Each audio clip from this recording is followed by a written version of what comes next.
Bonsoir, bien-aimés dans le Seigneur. C'est un plaisir, une joie donc d'être avec vous encore ce soir pour partager la pensée de notre Seigneur, donc la révélation de sa parole. Nous saluons nos pères, nos mères, les aînés dans le ministère et tous ceux qui auront cette occasion après nous de pouvoir donc prêcher à la bonne nouvelle, l'évangile du royaume des cieux. Aujourd'hui, soit par la grâce de Dieu, je rentre encore dans le même cadre donc du désordre donc à l'ordre. Nous sommes en train de donc prêcher cet évangile dans le but de pouvoir amener les uns et les autres à comprendre la volonté, la pensée de Dieu et surtout se focaliser sur le Dieu créateur qui a bien aimé nous envoyer donc sur cette terre comme ses ambassadeurs, ses fils et donc ses héritiers, co-héritiers avec notre Seigneur Jésus-Christ. Nous bénissons le Seigneur pour tous ceux qui nous prennent en marche et qui nous prendront en marche. Nous saluons le pasteur Gaywe Frank Arthur, ami et frère depuis l'enfance dans les États-Unis. Que Dieu te bénisse pour le travail que tu fais avec ce ministère merveilleux. Cameroun Gilles Blanchard, que Dieu te bénisse, que sa grâce repose sur toi, que le Seigneur te permette donc de pouvoir accéder à un de ces organismes pour pouvoir donner toujours ta contribution avec tout ce que tu as appris et connu. Merci pour le temps que nous avons passé ensemble à l'English Family. Je rappelle que il était donc le secrétaire, on peut dire général de l'English Family, structure qui a formé plusieurs anglophones, donc un peu partout dans la francophonie et même des pays anglophones. Aujourd'hui soir, donc je suis là pour parler un peu encore de la part de notre Seigneur, trouvant ce temps assez important, assez spécial. Solange Kyria Nguessan, que Dieu donc te bénisse, que sa grâce repose sur toi. Donc nous partons du fait que donc l'amour visite, donc l'amour rend visite. Donc si l'amour rend visite, il est aussi important que l'amour reçoive donc de la visite. Donc l'amour peut rendre visite et l'amour peut recevoir de la visite. Alceni et Fadiga, que Dieu te bénisse, que sa grâce repose donc sur ta vie, sur la famille et sur tous ceux qui te sont proches. Je suis en train de dire que l'amour visite et l'amour donc reçoit la visite. On ne peut pas aimer quelqu'un sans s'acquérir des nouvelles de la personne, sans aller même au domicile de la personne ou aller là où la personne se trouve pour rendre une visite et bien sûr partager, communier avec la personne. C'est en cela que la Bible nous urge, la Bible nous exhorte à rendre visite à nos frères, à nos sœurs, à ceux que nous trouvons même plus petits que nous, mais en le faisant, c'est au Seigneur lui-même que nous faisons. La Bible nous demande donc de visiter nos frères dans les hôpitaux, dans les prisons, dans les lieux où ils sont plus ou moins maltraités, dans les sites donc de réfugiés et pourquoi pas dans les rues pour ceux qui n'ont pas d'abri. Donc la visite devient maintenant un point fondamental dans la mission de tout homme et tout enfant de Dieu. Lorsque Dieu a placé Adam et Ève dans le jardin, Dieu ne s'est pas contenté de mettre Adam et Ève dans un lieu de délices, un lieu assez bon, un lieu assez juteux, un lieu assez favorable, un lieu assez confortable. Dieu ne s'est pas arrêté à là, mais Dieu prenait plaisir donc à rendre visite à Adam et donc à Ève. Fernandel Godot, que Dieu te bénisse et que sa grâce repose sur toi. Mission Ambassade Shalom, vous êtes bénis pour donc vous qui nous suivez et pour ceux qui donc prennent plaisir non seulement à suivre ces messages, mais aussi à le partager pour que certains de leurs amis et leurs frères puissent avoir accès à ce message. Donc, j'étais en train de dire que Dieu n'a pas seulement mis Adam et Ève dans un jardin confortable, un jardin donc fleuri et donc fruité, pour leur donner donc juste l'occasion de pouvoir manger, grossir et être heureux. Alonzo Francis, you are blessed. The Lord be with you. Thank you for fellowshipping with us. We believe the Lord will bless you as you listen to the message and the voice of the Lord. Donc je suis en train de dire que non seulement Dieu a mis Adam et Ève dans le jardin, mais Dieu prenait plaisir donc de rendre visite à Adam et Ève. Dieu les visitait régulièrement. La Bible dit d'ailleurs que chaque fois, donc, lorsque le soir commençait à venir, Dieu venait pour faire, donc, rendre visite à Adam et Ève et faire un point de la journée, donc un bilan du travail, pour qu'ils puissent d'ailleurs apprécier le jour suivant. Souvenez-vous que lorsque Dieu a commencé à créer, Dieu n'a pas attendu de finir de tout créer avant de faire le bilan et apprécier, s'encourager pour continuer la création. Dès que Dieu a fini le premier jour, Dieu a vu que c'était bon. Donc l'encouragement que Dieu se donne lui permet de pouvoir continuer. En ce moment, il n'y avait pas encore d'hommes, il n'y avait pas encore de chorale, il n'y avait pas de louange, il n'y avait pas vraiment ces églises. Donc Dieu a trouvé utile de s'encourager lui-même. Il a dit, oh c'est bon, ouh, bien fait, beau jouer, beau jouer, beau jouer. Donc Dieu s'est encouragé lui-même pendant qu'il créait. Donc maintenant, quand Dieu met Adam et Ève dans le jardin, Dieu s'attend à continuer cela. Donc chaque jour, Dieu veut venir maintenant visiter Adam et Ève pour faire le point de la journée et les apprécier, les conseiller, les orienter si jamais ils ont besoin de conseils, ils ont besoin d'aide. Et ils ont besoin donc de soutien. N'oubliez pas que Dieu est l'ancien des jours et donc Dieu a la capacité de pouvoir savoir et connaître des choses que l'homme ne connaît pas parce qu'il est omniscient, il est omniprésent et il est omnipotent. Donc Dieu rendait visite à Adam et Ève à tout moment, mais Adam et Ève ne pouvaient pas aller rendre visite à Dieu. Donc voilà un peu ce que nous sommes en train de faire et ce que nous sommes en train de dire. Dans ce monde aujourd'hui, tout le monde invoque Dieu. Tout le monde veut que Dieu vienne le trouver dans sa situation. Ça veut dire que Dieu est devenu plus ou moins un pompier. Konya Solange, que Dieu te bénisse et que Dieu fasse grâce à l'œuvre en Italie et que ta venue sur le sol ivoirien soit une bénédiction pour le peuple. Donc Dieu est en train de comprendre que dans cette relation, il y a comme l'impression que c'est lui seul qui aime. C'est vrai qu'il nous a aimé le premier et Dieu est amour. Mais il va falloir que dans la relation, dans la communion, que Dieu puisse nous visiter et que nous aussi nous puissions visiter Dieu. Donc si Dieu peut venir nous voir sur la terre, il est clair que nous aussi nous puissions visiter Dieu là où Dieu est. Donc Dieu peut nous visiter parce que Dieu connaît notre adresse, Dieu connaît notre position et Dieu sait comment nous localiser.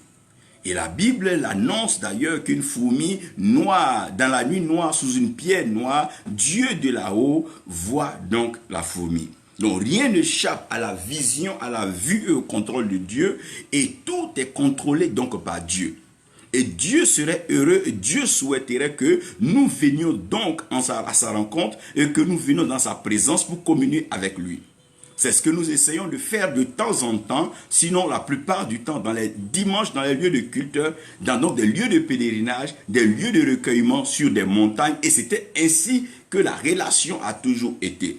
Abraham avait un lieu où il partait rencontrer Dieu. Moïse avait un lieu où il partait rencontrer Dieu. Samuel était à Rama, là où Dieu venait lui parler. Donc chacun trouvait donc un lieu dans lequel Dieu pouvait le trouver. Maintenant Dieu, bien qu'invisible, se veut aussi, il veut que nous venions le rencontrer. Il veut que nous venions le voir. Parce que n'oubliez pas que la parole qui part, elle retourne. Et nous sommes fruits de parole. Donc si Dieu peut venir nous voir, nous devons être capables d'aller voir Dieu.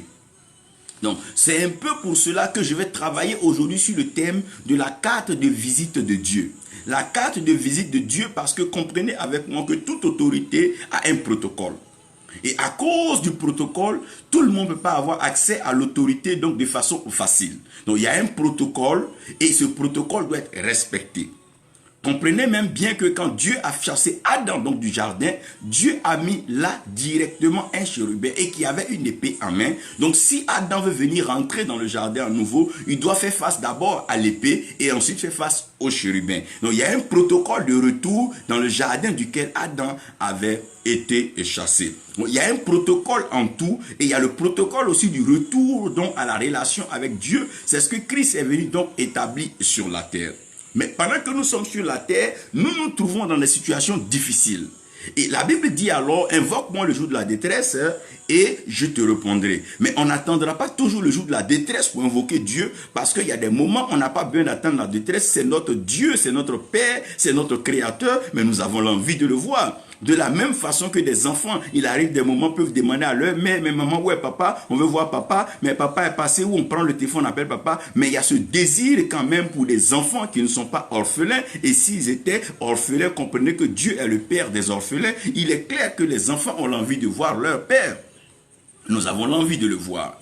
Donc, loin donc de me présenter ou bien de présenter quelqu'un comme étant le secrétariat ou le secrétaire de Dieu, parce que lorsqu'on doit prendre rendez-vous avec une autorité, il faut passer donc par son secrétariat ou bien par son personal assistant ou bien donc son PRO, celui qui organise donc ces rencontres avec les personnalités. Mais aujourd'hui, j'aimerais donc qu'on puisse penser un peu à la carte de visite de Dieu. La carte de visite de Dieu, c'est donc ce document. Donc, comprenez la carte de visite là comme étant un document. Un document qui est déjà fait par la personne elle-même qui désire être visitée.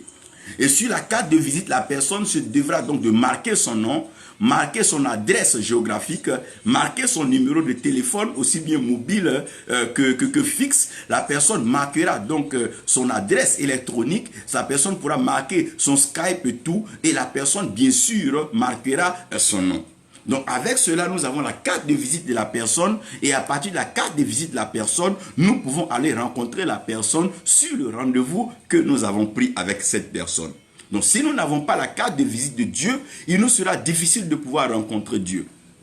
Donc, comprenez avec moi, convenons ensemble que plusieurs personnes ont servi Dieu sur la terre avec les acclamations, avec tout ce que nous pouvons imaginer comme chaleur, tout ce que nous pouvons imaginer comme flamme, tout ce que nous pouvons imaginer comme cri de victoire, tout ce que nous pouvons donc imaginer comme scénario. Ces personnes, à un certain moment de leur vie, se sont rendues compte qu'elles n'avaient pas vu Dieu. Et si elles n'ont pas vu Dieu, cela doit nous interpeller. Moïse, après donc avoir fait cette rencontre fabuleuse donc au buisson ardent, donc qui nous a d'ailleurs rassuré, cette visite même qui a permis à Moïse de pouvoir venir en Égypte, défaire donc Pharaon et faire sortir le peuple de façon triomphale et victorieuse. Ce même Moïse arrive à un stade où il dit non, Seigneur, fais-moi voir ta gloire. Mais la question que je me pose, Moïse, qui avais-tu vu dans le buisson ardent? Qui avais-tu vu dans le feu? Qui t'avait parlé dans le feu? Puisque nous, on considère que tu l'as vu dans le feu, vous avez échangé, tu peux le reconnaître. Donc aujourd'hui, là, viens nous dire qui il est. C'est un peu ce problème que l'Église est en train d'avoir aujourd'hui. Tout le monde veut avoir la foi. Oui, quand tu as la foi, tu peux avoir accès à la main de Dieu. Parce que sans la foi, il est impossible d'être agréable à Dieu. Mais la foi, c'est juste pour toucher à ce qui est dans la main de Dieu. Parce que c'est par la foi que nous avons notre récompense. C'est par la foi que Dieu déclenche le miracle à notre endroit. Et ce que la bouche de Dieu dit, la main de Dieu accomplit. Donc quand nous avons la foi en ce que sa bouche a dit, sa main se doit de nous donner ce que nous avons cru. Donc ceux qui ont la foi seront capables de voir la main de Dieu, toucher à la main de Dieu, comme Thomas à un certain moment pour un problème de foi. Jésus a dit à Thomas, mets tes mains dans mes paumes, touche mes mains. Il n'a pas dit à Thomas, regarde mon visage. Donc à part les mains de Dieu, tous ceux qui ont la foi, c'est pas évident que si Dieu vient, ils puissent le reconnaître parce que le visage de Dieu est différent donc des mains de Dieu. Vous allez comprendre aussi avec moi que lorsque vous faites votre carte d'identité, il y a ce qu'on met les empreintes digitales et aussi, il y a aussi là où on met la photo. À partir de l'empreinte digitale d'une personne ou bien du doigt d'une personne, tu ne peux pas reconnaître la personne parce que tu n'as jamais vu la personne. C'est comme tu vois la bague d'une personne. Maman Togora, que Dieu vous bénisse. Salima Compaoré, que Dieu vous bénisse. Nous sommes partis pour cette série. Donc comprenez un peu que nous sommes en train de parler de la carte de vie de Dieu. Quelqu'un que tu as vu sa main, tu ne peux pas le reconnaître. Si on te montre la photo de la main de quelqu'un, tu ne peux pas dire que tu reconnais la personne. Donc par la foi, nous aurons accès à la main de Dieu. Maintenant, pour ceux qui vont aller au-delà de la foi, pour espérer, pour attendre, pour être patient dans la présence de Dieu, ceux-là vont voir la face de Dieu. Donc Moïse, pour voir la face de Dieu, devait être suffisamment patient. Parce que la face, avec le temps, la face peut être modifiée. Tu ne peux pas regarder le visage d'un bébé et le reconnaître à la longue pour dire que c'est lui. Il va falloir être patient parce que dans la croissance, il y a des modifications. Il y a encore des formes de formation qui vont arriver, la barbe qui va venir, le visage qui va avoir des traits de maturité. Donc, il y a beaucoup de choses qu'il faut pouvoir donc attendre pour voir le visage de Dieu. Et cela se fait donc par là, l'espérance. Quand tu espères, tu verras donc la foi, le visage de Dieu. Le problème des hommes, c'est que les hommes veulent ce qui est dans la main de Dieu, mais ils ne veulent pas voir le visage de Dieu. Donc, à force de prendre ce qui est dans la main de Dieu, on n'a pas le visage de Dieu. Donc, c'est pour ça que personne ne peut indexer une religion ou personne ne peut penser qu'une religion est meilleure que l'autre. Parce qu'aucune des religions ne peut nous dire le visage de Dieu. Si aujourd'hui Dieu revient sur la terre, qui pourra le reconnaître? On ne sait pas s'il est noir, on ne sait pas s'il est bleu, on ne sait pas s'il est jaune, et personne ne pourra nous dire avec les attitudes que non, voilà Dieu. Même si aujourd'hui Jésus, on dit Jésus revient aujourd'hui, qui pourra reconnaître Jésus? Même si aujourd'hui le prophète Mahomet revenait, ou bien tous ces hommes qu'on a parlé, qui pourra les reconnaître? Si aujourd'hui Adam même revient, parce que le problème c'est qu'on n'a pas leur visage. N'oubliez pas que l'imagerie n'avait pas encore commencé en ce temps. Bien que Dieu avait créé l'homme à son image et à sa ressemblance, mais l'imagerie, la photographie n'était pas encore là, les vidéos, tout ça n'existait pas. Il y a encore même des années de cela, vous vous souvenez, il n'y avait pas encore les images pour prendre les photos des gens dans les années 1100 et autres. On n'avait pas ces appareils photo, on n'avait pas de quoi à pouvoir garder les images. Donc si tu n'as pas vu la face de Dieu, c'est pas évident que tu puisses alors retrouver Dieu si Dieu revient. C'est pour ça que quand quelqu'un va prendre un moment de retraite, un moment de prière, il dit, je vais chercher la face de Dieu. Pourquoi chercher la face de Dieu? Parce que quand tu vois la face de Dieu, tu es à mesure de pouvoir approuver ce que Dieu est et de pouvoir donc te présenter comme Dieu veut. Donc, puisque nous n'avons pas vu la face de Dieu, nous devons comprendre que Dieu lui-même, pour avoir sa face, Dieu était obligé de passer par un processus. Puisqu'il n'y avait pas de miroir en ce temps. Comme il n'y avait pas de miroir, les miroirs étaient fabriqués par les hommes. Dieu devait voir son visage, sa face, pour pouvoir créer l'homme à son image et à sa ressemblance. Donc l'Esprit de Dieu qui se mouvait à la surface des eaux, lorsque tu te mets à la surface de l'eau, tu as ce qu'on appelle le reflet de l'eau. Et le reflet de l'eau, au fait, c'est ton image qui sort dans l'eau. Donc Dieu, en plongeant sur les eaux, il a eu la grâce d'avoir sa face là et il pouvait reproduire l'homme. C'est en cela que le proverbe dit que dans l'eau, le visage répond au visage, comme le cœur de l'homme répond donc à l'homme. Donc vous allez comprendre que c'est dans l'eau que Dieu va agir. C'est pour ça que quand Dieu veut créer l'homme, Dieu va passer donc, le faire passer l'homme dans le liquide amniotique qui est dans le ventre de la femme. C'est dans ce liquide-là que Dieu va former donc la face de l'homme. Vous allez comprendre que quand on se réveille matin pour présenter une bonne face et un bon visage, on se lave le visage et on lave le visage avec l'eau. Donc l'eau va être importante maintenant dans l'imagerie. Aujourd'hui dans la photographie, lorsqu'on prend un flash avec une photo, c'est le négatif qu'on prend. On va mettre tremper dans l'eau, laver donc l'image afin de sortir la photo. Gloire soit rendue à Dieu pour ceux qui sont prêts à espérer, ceux qui sont prêts à patienter, ceux qui sont prêts à attendre, ceux qui sont prêts à dire Seigneur, je veux voir ta face. Seigneur, je veux te connaître, je veux te voir face à face. Je veux savoir qui tu es, comment tu es. Je crois qu'il y a des gens qui espèrent encore. Parce que Jésus a dit, est-ce que quand il viendra sur la terre, est-ce qu'il trouvera encore la foi? Si la foi même n'existera pas, alors laissez l'espérance. Parce que les gens aujourd'hui espèrent juste pour un jour, 2 jours. Après, leur espérance est coupée parce que les hommes veulent les choses maintenant, tout de suite et très vite. Alors que quand il s'agit de Dieu et quand il s'agit de la spiritualité, les choses ne se font pas en un matin. La sagesse ne se bâtit pas en un jour. La fortune, la prospérité ne se bâtit pas en un jour. L'acquisition d'une position élevée ne se fait pas en un jour. C'est un travail de longue haleine, la patience, l'espérance contre l'espérance et aller même confronter des temps même de doute pour arriver à ce que nous appelons donc, comment on appelle un succès. Donc, après avoir vu la face de Dieu, il y a des personnes qui doivent aller au-delà de la face de Dieu, qu'on appelle maintenant l'amour. L'amour nous plonge directement sur le cœur de Dieu. Parce que la face ne révèle pas forcément ce que la personne dit. Nous sommes dans un monde où quelqu'un peut rire avec toi, mais en riant avec toi, tu ne sais pas ce que la personne pense de toi. C'est un peu comme dans le monde politique, le monde des affaires et le monde même de la famille. Des gens peuvent rire avec toi, te montrer un visage gai, alors que dans le cœur, ce qu'ils sont prêts à dire de toi, tu ne peux pas imaginer. C'est là d'ailleurs la surprise et même c'est ce qui fait même, comment on appelle, l'ironie même de la vie. Des gens qui te sourient, des gens qui t'acclament, des gens qui apparemment pensent bien de toi, mais tu es étonné de lire ce qu'ils écrivent sur toi et ce qu'ils disent de toi. Pourquoi? Parce que souvent, c'est de l'abondance du cœur que la bouche parle. Donc, pour savoir ce que la bouche est capable de dire, il faut avoir accès donc au cœur. C'est là maintenant que l'amour devient maintenant important, indispensable et donc sine qua non pour entrer dans la spiritualité. Tous ceux qui s'approchent de Dieu doivent s'approcher de Dieu par amour. Parce que la relation entre un père et un fils, c'est une relation d'amour. C'est pas une relation d'intérêt. C'est vrai que l'héritage va de droit au fils après donc le décès du père. Mais nous avons un Dieu qui est immortel, qui est éternel. Dieu ne meurt pas. Donc si nous attendons donc que Dieu meure pour son héritage, j'ai une très bonne nouvelle à vous annoncer. Dieu est éternel et Dieu ne meurt pas. Il est souverain et il est suprême. Dieu ne meurt pas. Donc la préoccupation maintenant n'est pas l'héritage vraiment, mais c'est de connaître le cœur de Dieu. Peser dans l'amour de Dieu et voir la valeur, la capacité que Dieu a à nous aimer. Lorsque nous péchons, lorsque nous tombons, lorsque nous sommes égarés, lorsque nous sommes dévastés, pleins de déceptions, Dieu est toujours là parce que l'amour n'abandonne jamais, l'amour ne peut jamais faillir, l'amour fait le bien en tout temps, l'amour soutient, l'amour couronne, l'amour soulève. Regarde un peu l'amour d'une mère quand l'enfant est sale, l'enfant fait popo, l'enfant uriné. La mère prend l'enfant de ses mains, ne regardant même pas l'urine, ne regardant même pas le popo, mais elle prend l'enfant l'enfant, elle met sur son épaule, elle met sur sa poitrine, elle lave l'enfant. Regardez un peu comment Dieu nous aime. Non seulement Dieu nous aime, mais il pourvoit pour nous. Encore les parents, ils pourvoient pour toi à un âge. Quand tu deviens majeur, tu te prends en compte. Mais Dieu prend soin de nous jusqu'à ce qu'après avoir quitté la terre encore, Dieu prend soin de nous dans l'éternité. Oh, quel amour! Son amour est glorieux, son amour est merveilleux. Quel amour qui peut être comparé à l'amour de Dieu. Regardez un tel amour. Jusqu'au point quand nous avons péché, il a pris sur lui le poids du sacrifice. Il est venu mourir à la croix pour nous racheter. Et ce Dieu-là n'a cessé de nous visiter par ses prophètes, par ses oints,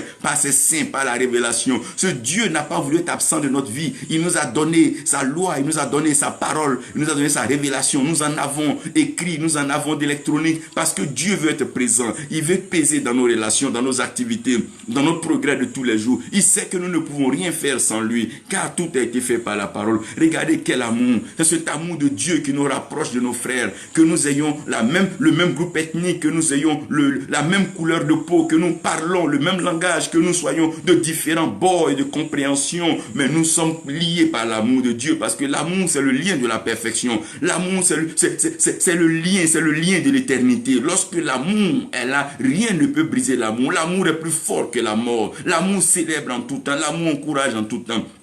L'amour fortifie en tout temps. L'amour élève un podium pour embellir. L'amour c'est décorer. L'amour c'est parfumer. L'amour c'est donner le rire. L'amour est fait d'humour par moment. Même quand l'amour est sonné, l'amour trouve de l'humour pour revenir. Pourquoi? Parce que l'amour c'est Dieu lui-même. L'amour c'est l'image de Dieu. C'est pour ça que Jean mettait sa tête sur la poitrine du Seigneur Jésus. Lorsque Jésus est monté vers le Père pendant que les autres n'entendaient plus la voix de Jésus-Christ. Mais à cause du cœur qui battait pour Jean, il est venu trouver ce dernier sur l'île de Patmos et il a commencé à lui parler des gens. Voici la révélation des choses qui doivent arriver. Alors Jean a commencé à articuler et écrire. Il dit envoie des lettres maintenant aux anges de cette église et dis-leur que voici celui qui était, qui est l'alpha, l'oméga, le commencement et la fin. Voici ce que j'ai à dire. Écrit ceci. Jean a eu cette grâce, cette faveur à cause de l'amour qu'il avait pour notre Seigneur, de ne pas mourir malgré la persécution, malgré la rude attaque, les accusations, les calomnies, les provocations.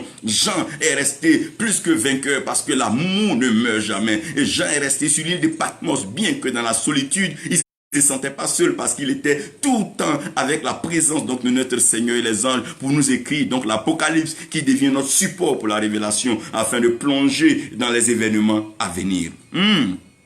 Donc maintenant le décor étant planté, ayant vu la foi, l'espérance et l'amour, comprenez que Jean-Paul dit de tous ces trois, l'amour est plus grand. L'amour est au-delà de l'espérance et l'amour est au-delà de la foi. Parce que l'amour a cru d'abord et l'amour a toujours espéré. Parce que l'amour sait que le meilleur sort de l'amour. L'amour présente la perfection. À la différence que lui qui n'arrive pas à aimer, il est malheureux parce que la plus grosse tragédie sur la terre, c'est de ne pas pouvoir aimer. Ne pas pouvoir aimer son créateur, ne pas pouvoir aimer son prochain, c'est la plus grosse, c'est la plus grande tragédie. Un jour, j'ai demandé à une maman, quelle aurait été ta plus grosse déception? Elle dit, non, si je n'étais pas arrivé à aimer mes enfants, franchement, ma vie n'aurait servi à rien. Comprenez un peu, Dieu dit, même si un père abandonne ses enfants, même si une mère qui aime tant ses enfants les abandonne, moi l'Éternel, je ne vous oublierai jamais. Regardez, j'ai gravé vos noms dans mes paumes. Ah, quel amour. Jusqu'à ce qu'il écrive dans sa paume.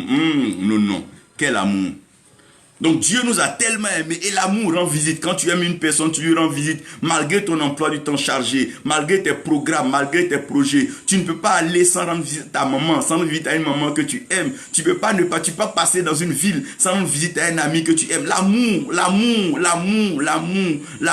envoie la visite. Lorsque tu aimes, tu rends visite. Quand tu aimes Dieu, tu le cherches partout. Tu veux lui rendre visite. Oh, quand tu te réveilles matin, sur ton lit, tu commences à prier. Je veux lui rendre visite. Regardez un peu nos frères musulmans. À tout moment, ils sont prier. Chaque fois, ils veulent rendre visite à Dieu. Oh Seigneur, si on pouvait savoir où tu étais, Seigneur, mais ton salon serait rempli. Oh, mais ta porte d'attente, il y aurait tellement de monde. Parce que nous voulons te voir, oh Seigneur. Nous ne sommes pas les seuls, nous désirons te voir. Nous voulons souper avec toi. Nous voulons entendre fraîchement ta voix. Cette voix douce qui nous a bercés dans la solitude, dans le ventre de nos mères, lorsque nous étions en train d'être formés, lorsque nous étions en conception, en projet. Cette voix qui a dit, celui-ci est mon fils que j'ai établi pour une mission mission particulière sur la terre. Toi qui nous as gardés, qui nous as préservés, malgré les maladies infantiles, les maladies, comment on appelle, même les maladies incurables, tu nous as préservés, Seigneur, et tu nous as ramenés, présentés aujourd'hui comme étant des êtres vivants. Malgré les guerres, les crises, les famines, les tribulations, tout ce qui se trame autour, tu nous maintiens dans l'espoir, dans la joie et dans la force que tu nous as accordé. Oh, quel amour! Mais Père, nous voulons te voir. Tu es venu nous voir, nous voulons te voir. Père, nous avons besoin de ta carte de visite. Chaque fois que tu rencontres une autorité à un dîner, à une réception, tu veux sa carte de visite parce qu'à sa carte de visite, tu as son contact et puis tu peux aller le voir librement. Père, nous voulons ta carte de visite. Donc, pour vous faire entrer dans la carte de visite, nous avons le prophète Jérémie avec nous ici qui va nous faire plaisir. Il y a Genèse 1, 2 que nous n'allons pas lire, mais je vais prendre quelques ingrédients là-bas pour pouvoir vous ramener à la carte de visite de Dieu. Mais on va lire le psaume 22, verset 3, 1 Roi 19, 12 à 13. Maintenant, vous allez comprendre que dans Jean, je vais prendre les paroles de Jésus lorsqu'il nous parle maintenant de venir vers le Père. Je ne vais pas marquer cela pour vous donner trop de lecture, mais j'aimerais que vous suivez donc le développement de ce message, de cet enseignement et cet exposé que je vais vous présenter. La carte de visite de Dieu. Demande à ton frère, est-ce que tu as la carte de visite de Dieu? Écris là la carte de visite de Dieu. Dis, je cherche la carte de visite de Dieu. De toute façon, les hommes cherchent la carte de visite du président, la carte de visite des ministres, des premiers ministres. Chacun cherche la carte de visite de Trump, de ses autorités. Mon frère, si tu as la carte de visite de Dieu, la terre te doit tout. La carte de visite de Dieu. Je sens déjà le message même se dérouler en lui-même. La carte de visite de Dieu. La carte de visite de Dieu. Nous lisons Psaume 22, verset 3. Psaume 22, verset 3. Mon Dieu, je crie le jour et tu ne réponds pas. La nuit et je n'ai point de repos. Continue. Verset 4. Pourtant, tu es le Saint. Tu sièges au milieu des louanges d'Israël. Pourtant, tu es le Saint. Et tu sièges au milieu des louanges d'Israël. Reprends-moi cette lecture. Psaume 22, verset 3 et 4. Ajoutez le verset 4. J'ai pris la version anglaise là. Mon Dieu. Mon Dieu. Je crie le jour. Je crie le jour. Et tu ne réponds pas. Et tu ne réponds pas. La nuit. La nuit. Et je n'ai point de repos. Et je n'ai point de repos. Pourtant tu es le Saint. Pourtant tu es le Saint. Tu sièges au milieu des louanges d'Israël. Tu sièges au milieu des louanges d'Israël. Quelqu'un peut nous aider à écrire « Tu sièges au milieu des louanges d'Israël ». Ah, tu sièges au milieu des louanges d'Israël. 1 Roi 19, verset 12. 1 Roi 19, verset 12 et 13. Oui. Et après le tremblement de terre. Et après le tremblement de terre. Un feu. Un feu. L'Éternel n'était pas dans le feu. L'Éternel n'était pas dans le feu. Et après le feu. Et après le feu. Un murmure doux et léger. Un murmure doux et léger, donc un vent. Quand Élie l'entendit. Quand Élie l'entendit. Il s'enveloppa le visage de son manteau. Il enveloppa son visage donc de son manteau. Il sortit et se tint à l'entrée de la caverne. Il sortit et se tint à l'entrée de la caverne. Et voici. Et voici. Une voix lui fit entendre. Une voix lui fit entendre. Ces paroles. Ces paroles. Que fais-tu ici, Que Élie? fais-tu ici, Élie? Alors, on va dire, Seigneur, j'ai besoin de te rencontrer. Je veux te voir, Père. Je veux parler avec toi. Je veux m'asseoir devant toi et je veux parler. Je veux exposer, oh Dieu, mon amour pour toi. Je veux te présenter mon amour. C'est vrai que, oh Dieu, je suis pécheur. Je suis passé par le péché. Mais le sang du Seigneur Jésus-Christ, après ma confession, ma repentance, m'a lavé, m'a purifié. Maintenant, Seigneur, permets-moi de te voir. Permets-moi de te rencontrer. Permets-moi d'avoir ta carte de visite. Père, merci. Tu as l'autorité spirituelle suprême. Tu règnes dans le ciel et sur la terre, tu accomplis tes œuvres. Viens par ta parole là maintenant et bénis tes enfants que nous sommes au nom de Jésus. Amen. La carte de visite de Dieu. J'aimerais d'abord commencer par vous dire dans Genèse 1 et 2 que il y a des mystères que vous devez comprendre. Le mystère des cieux et la terre. Le mystère des cieux et la terre, c'est que commencement, la Bible dit que Dieu créa les cieux et Dieu créa la terre. Donc si Dieu crée les cieux et Dieu crée la terre, ça veut dire que nous avons déjà deux espaces, nous avons deux lieux, nous avons deux environnements distincts qui sont éloignés l'un de l'autre. En d'autres termes, Dieu en créant le ciel et en créant la terre, Dieu a le choix entre rester dans le ciel et venir sur la terre. Puisque c'est deux domaines, deux lieux dans lesquels Dieu peut prendre plaisir à être, Dieu peut donc être dans le ciel comme Dieu peut être sur la terre. Mais malheureusement, c'est que la terre était informe et vide. Et puisque la terre était informe et vide, Dieu ne pouvait pas d'abord venir habiter dans le vide. Et Dieu ne peut pas habiter dans ce qui était informel, qui n'avait pas de forme. Donc Dieu a choisi donc de siéger, de le loger et de demeurer dans les cieux. C'est la même façon comme une personne qui construit une maison, lorsque la maison est inachevée ou que la maison n'est pas encore terminée, on ne peut pas aller habiter une maison qui est inachevée, une maison qui n'a pas encore avancé en construction, dont les travaux ne sont pas finis. De peur donc de pouvoir mal dormir ou bien dormir avec des reptiles ou certains animaux qui ne seront pas forcément bienvenus pour un sommeil réparateur que nous souhaitons. Donc le mystère des cieux et la terre, c'est que Dieu les crée, mais Dieu les dispose de telle sorte que le ciel soit au-dessus et que la terre soit en bas. Donc Dieu crée le ciel comme étant le lieu de la pensée, le lieu de la réflexion, le lieu de la méditation, le lieu de l'élévation, donc le lieu de la programmation. Et la terre devient maintenant le site et le support de l'exécution du plan pensé. La terre devient maintenant le terrain sur lequel on pourra réaliser et maintenir ce que nous avons pensé très haut. Donc le ciel maintenant devient le lieu de la légalité, le lieu donc de la réflexion poussée, le lieu de la présence de l'esprit, et la terre devient maintenant le lieu donc de l'exécution. Le ciel devient le lieu de la richesse et la terre devient le lieu où le pauvre peut être riche par sa collaboration avec le ciel. Le ciel devient le lieu donc de la grandeur et la terre devient le lieu de la petitesse où quiconque est petit et humble peut être grandi et agrandi par la grandeur qui vient du ciel.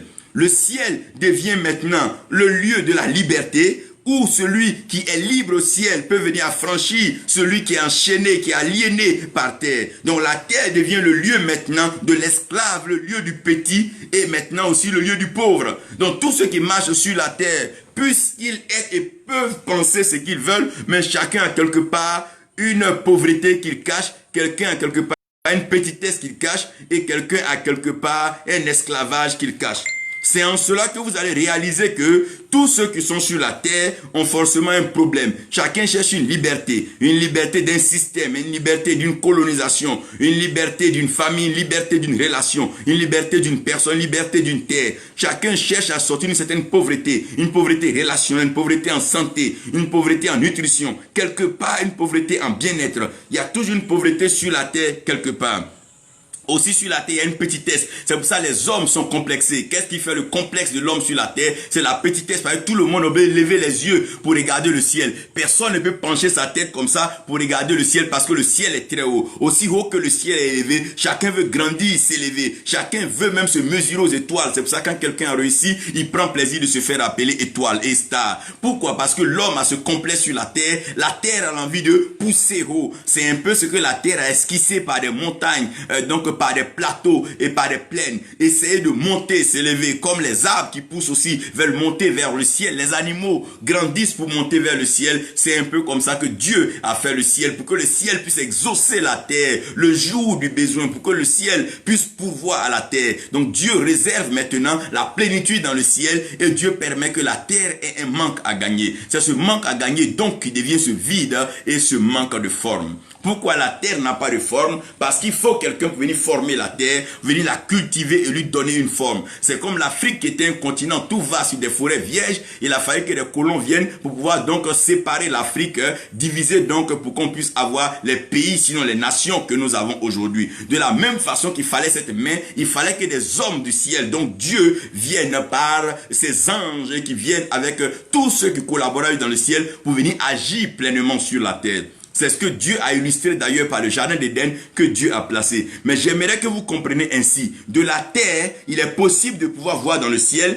et du ciel, il est possible de pouvoir voir la terre. Pourquoi? Parce que lorsque Dieu a créé le ciel et que Dieu a créé la terre était informe, vide. Donc il y avait ce qu'on appelle les ténèbres qui étaient à la surface de la terre. Les ténèbres qui étaient à la surface de la terre servaient de voile. Pourquoi? Parce que lorsque vous partez, par exemple, à un certain niveau de la vie, vous allez comprendre qu'il y a toujours un rideau ou bien un protocole qui empêche le plus petit de voir le plus grand, qui empêche le pauvre d'aller forcément chez le riche et qui empêche l'esclave donc d'aller chez le libre. Donc les ténèbres maintenant deviennent le rideau. Donc le rideau de l'humanité, c'est les ténèbres. Pour que l'homme puisse avoir accès à Dieu, l'homme doit pouvoir franchir les ténèbres. Les ténèbres représentent l'ignorance. Les ténèbres représentent l'incapacité. Les ténèbres représentent la faiblesse. Tant qu'il fait noir, personne ne peut se promener. Quand il fait noir, personne ne peut connaître sa maison. Quand il fait noir, personne ne peut reconnaître les lieux. Quand il fait noir dans un quartier, on commence à douter. Donc les ténèbres viennent maintenant pour apporter le doute. Les ténèbres viennent pour apporter la peur. Et les ténèbres viennent pour apporter ce qu'on appelle la culpabilité. Et les ténèbres viennent pour apporter ce qu'on appelle le complexe d'infériorité. Donc comme les ténèbres étaient à la surface des abîmes, les hommes par terre ne pouvaient pas voir le ciel. Pourquoi? Parce qu'il y avait comme cette ignorance-là. Il y avait aussi ce besoin de connaître et il y avait ce rideau-là qui empêchait donc les hommes qui étaient sur la terre de pouvoir voir donc le ciel où Dieu siège.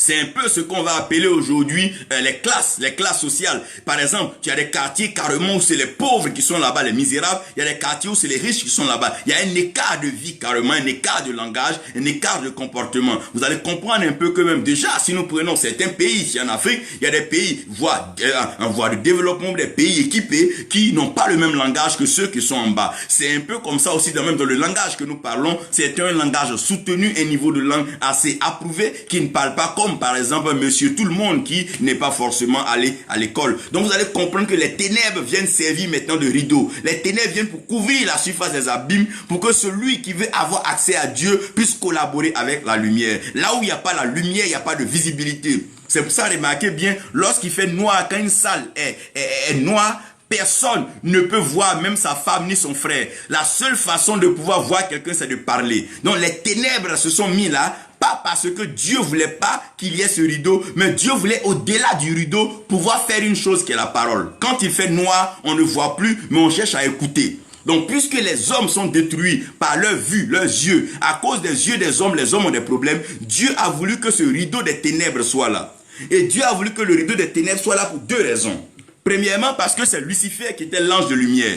Donc celui qui est l'ange de lumière, c'est lui qui transporte la lumière. Mais si Lucifer nous apporte la lumière, si demain il vient pour dire qu'il est Dieu, on va croire. Donc Dieu n'a pas voulu que Lucifer nous apporte la lumière, de peur que si Lucifer nous apporte la lumière, il se fasse passer lui-même pour la lumière. Donc à un certain moment, Dieu a pourvu donc la lumière de façon surnaturelle par la parole. Vous devez comprendre que le ciel et la terre ont été créés par la parole de Dieu. Tout ce qui existe a été créé par la parole de Dieu. Les anges ont été créés par la parole de Dieu. Les archanges ont été créés par la parole de Dieu. Les chérubins ont été créés par la parole de Dieu. Les séraphins ont été créés par la parole de Dieu. Tout ce qui existe a été créé par la parole de Dieu.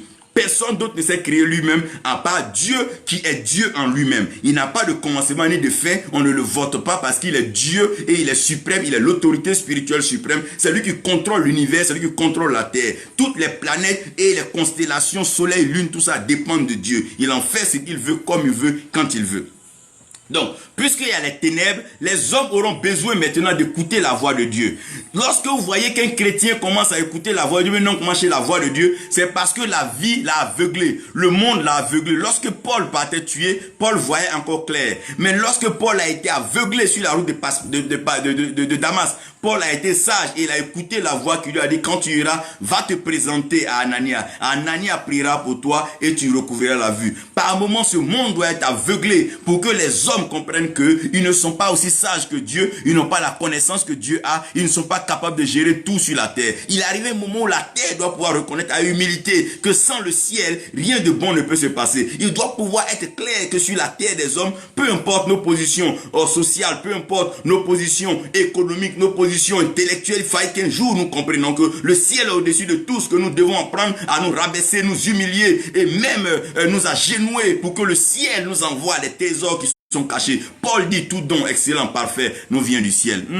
Donc le mystère du ciel et la terre, c'est que les cieux deviennent le siège de Dieu et la terre devient son marchepied. Mais entre les cieux et la terre, il y a ce qu'on appelle les ténèbres, qui couvrent la surface des abîmes.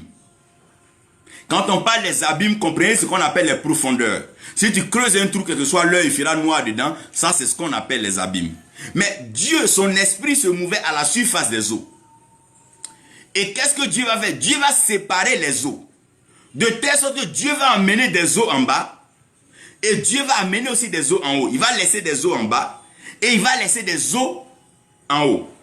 Et l'espace entre les eaux d'en haut et les eaux d'en bas, c'est ce que Dieu va appeler le firmament. C'est cet espace-là qui va être donc la distance entre le ciel et la terre. Donc celui qui connaît la distance entre le ciel et la terre, ce n'est que la pluie. C'est la pluie qui vient, donc qui descend du ciel, et c'est elle qui monte par évaporation. Et donc c'est par évaporation aussi que la vapeur d'eau arrive au ciel. Donc toutes les bénédictions sur la terre sont liées donc par l'eau. Donc celui qui peut suivre le trajet de l'eau a l'occasion de pouvoir arriver vers où Dieu agit. C'est pour ça quand Jésus est né, Dieu n'a pas dit que c'est son fils au départ. Mais quand Jésus est descendu dans les eaux du baptême, la Bible, le ciel s'est ouvert et la voix s'est fait entendre depuis le ciel. Ça c'est Dieu qui parle. Celui-ci est mon fils bien-aimé en qui j'ai mis mon affection. Écoutez-le. Donc Dieu maintenant attend quand Jésus-Christ arrive donc dans les eaux du baptême. C'est là que Dieu parle. Ça veut dire que pour pouvoir trouver Dieu en dehors du ciel et la terre, il y a des lieux particuliers qui répondent à l'adresse de Dieu. Oh my God. Il y a des lieux particuliers quand tu arrives, Dieu se fait voir et Dieu se manifeste. Vous allez comprendre que dans le parcours d'Abraham et le parcours de Jacob, mais il dit, mais Dieu habite. Jacob dit, mais ce lieu est redoutable parce que Dieu habite ici. Donc il y a des lieux dans lesquels Dieu est, il y a des lieux dans lesquels Dieu ne se trouve pas. Bien que Dieu soit omniprésent, Dieu est présent partout par son œil, mais Dieu n'agit pas partout parce que il a des points, des lieux dans lesquels Dieu agit pleinement. Un peu comme quand tu prends par exemple le CFA. Le CFA est de l'argent. Mais quand tu arrives par exemple dans un autre pays, il faut échanger le CFA. Il faut connaître d'abord un point d'échange pour utiliser ce CFA. C'est la même chose. Donc la parole de Dieu, c'est un peu comme le langage que nous avons. Le langage que nous parlons. Tu ne peux pas aller aujourd'hui en Bolivie et parler le français et attendre à ce que les gens t'écoutent et te comprennent. Tu ne peux pas aller en Russie et parler le français et attendre que les gens te comprennent. Même aller en Angleterre, aux États-Unis, non. Dans chaque site, il y a un langage. Et comme Dieu est parole, le langage doit être identifié parce que chaque langage est codé. Donc c'est le code du langage maintenant qui nous permet d'arriver à ce qu'on appelle la carte de visite de Dieu. Puisqu'il fait noir, tout est ténébreux, personne ne voit. La seule façon pour nous de voir Dieu, de trouver Dieu, de localiser Dieu, c'est la parole. Parce que la parole a besoin d'un émetteur et d'un récepteur. Donc pour pouvoir reconnaître l'émetteur, il faut savoir de par où la parole part et vers qui la parole est arrivée. Donc la Bible dit la parole de Dieu qui part, elle revient à Dieu. C'est-à-dire que si tu sais d'où la parole est partie, tu sais où la parole va revenir. Puisque la parole qui est partie, elle vient d'un lieu d'émetteur. Donc le lieu d'émetteur là, c'est le lieu où Dieu se trouve.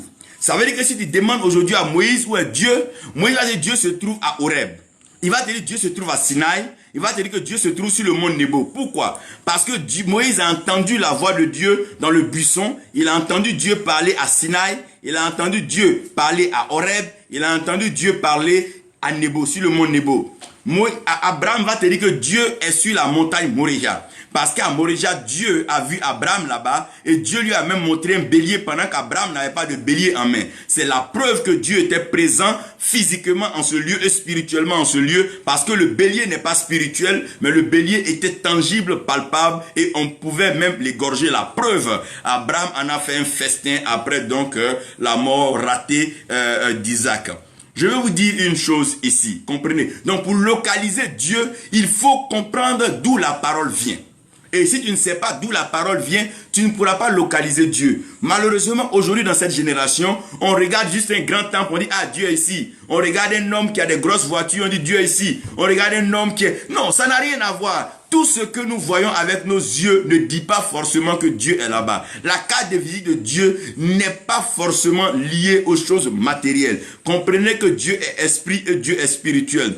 Tous ceux qui l'adorent en esprit et en vérité. Donc il fut un temps où les gens commençaient à chercher Dieu sur les montagnes. Aujourd'hui, dans notre génération, les gens vont de montagne en montagne pour aller chercher Dieu. Les gens vont au Ghana sur des montagnes. Ils vont au Nigeria sur des montagnes. Ils vont en Afrique du Sud, au Kenya, en Éthiopie sur des montagnes. D'aucuns vont en Israël faire des pèlerinages sur des montagnes, dans des lieux pour chercher Dieu. Ce n'est pas mauvais tout ça, mais il va falloir avoir la carte de visite de Dieu.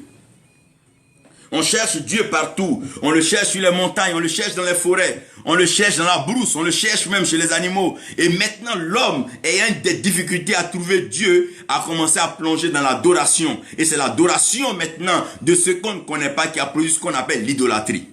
Donc les hommes ont commencé à adorer des montagnes, des hommes ont commencé à adorer des forêts, commencé à adorer des bois, commencé à adorer des lieux où il y avait de l'eau. Des hommes ont commencé à adorer des statuettes, ils ont commencé à adorer donc des animaux dans la forêt. Des gens ont commencé à avoir pour des dieux comme des bœufs, des gens ont commencé à avoir pour des dieux, un peu de tout ce que vous pouvez citer. Pourquoi? Parce que quand tu n'as pas la carte de visite de Dieu, tu ne peux pas rendre visite à Dieu. Mais tout ce qui dépasse ton entendement, tu finis par dire que c'est Dieu. Non, c'est pas parce que quelque chose dépasse ton entendement que c'est Dieu. C'est pas parce que quelque chose est grand que c'est Dieu. C'est pas parce que quelque chose est gros et large que c'est Dieu. Quelque chose peut être grand mais ça peut ne pas être Dieu. Tu ne diras pas que l'éléphant est Dieu parce qu'il est gros. Non, non, non, non. Il ne faudrait pas que nous raisonnions comme ça. Il est temps que nous nous ressaisissons et que nous revenons à la spiritualité vraie. Jésus s'est trouvé un peu dans ce dilemme. Lorsqu'il est parti demander de l'eau à la femme, donc au puits de la Samarie, la femme lui dit qu'elle veut adorer, mais elle demande où on va adorer. Est-ce sur la montagne des vœux, la montagne Gazirim qu'on doit aller adorer? Je lui dis, mais ça c'est révolu. Mais ce n'est plus même là-bas, ce n'est même pas sur cette montagne qu'on va adorer, ce n'est même pas à Jérusalem, mais les vrais adorateurs adorent Dieu en esprit et en vérité. Donc Jésus est en train de donner maintenant la carte de visite de Dieu. La carte de visite de Dieu. Je vais vous parler maintenant de l'invisible manifeste. Mais avant l'invisible manifeste, je vais vous expliquer l'histoire qui s'est passée. Élie est un prophète.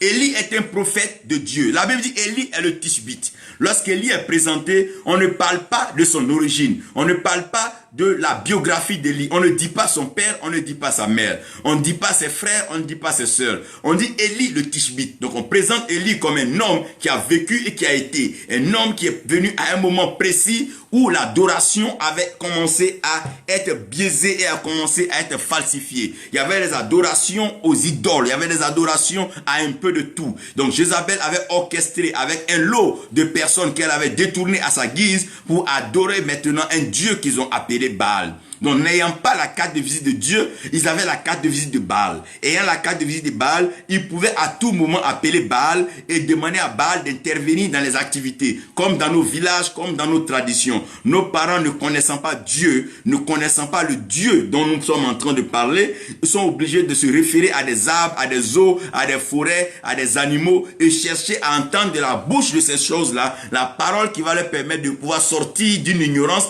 d'un problème ou bien d'un chaos que le village ou la population est en train de connaître ou en train de vivre. Élie va se retrouver donc sur la montagne. Élie étant sur la montagne, il va se rendre compte que un roi va envoyer donc ses serviteurs d'aller chercher donc Dieu. Et le Dieu qui partait chercher, c'est le Dieu donc qu'on appelle Baal ou Belzéboub qui est le Dieu de Cron. Donc quand on parle de Baal-Zéboub, le dieu de Cron, c'est la même chose, Belzébul, donc le dieu des Crom. Et ce Dieu d'Écron, c'est lui que le peuple connaissait comme étant donc Dieu. Donc le roi lui-même ne connaissait pas l'éternel Dieu, il n'avait pas la carte de visite de Dieu, mais il avait la carte de visite donc de Baal Zéboub qui est le Dieu d'Écron. Comprenez que Dieu siège dans le ciel, mais les hommes sont sur la terre et la création est sur la terre. Donc, il y a des gens qui n'ont pas l'adresse spirituelle de Dieu, mais ils ont une adresse terrestre, donc une adresse charnelle. Tu peux par moment te référer à un homme alors que cet homme ne sait plus où Dieu se trouve. C'est pour ça qu'il est important de ne pas seulement se référer à des grands noms, de ne pas suivre les grosses publicités à tout moment, de ne pas chercher à savoir tous ceux qui font la propagande ou qui font le buzz. Dieu n'a rien à voir avec cela et je vais m'expliquer. Je vous donnerai même les ingrédients et les indices et je vais confirmer, justifier ce que je suis en train de dire. Élie va les trouver donc en train d'aller rencontrer Baal Zéboub, qui est donc ce Dieu d'Écron. Et pendant qu'ils sont en train de partir, Élie va donc monter à leur rencontre pour dire, mais tiens, dites-moi, où allez-vous?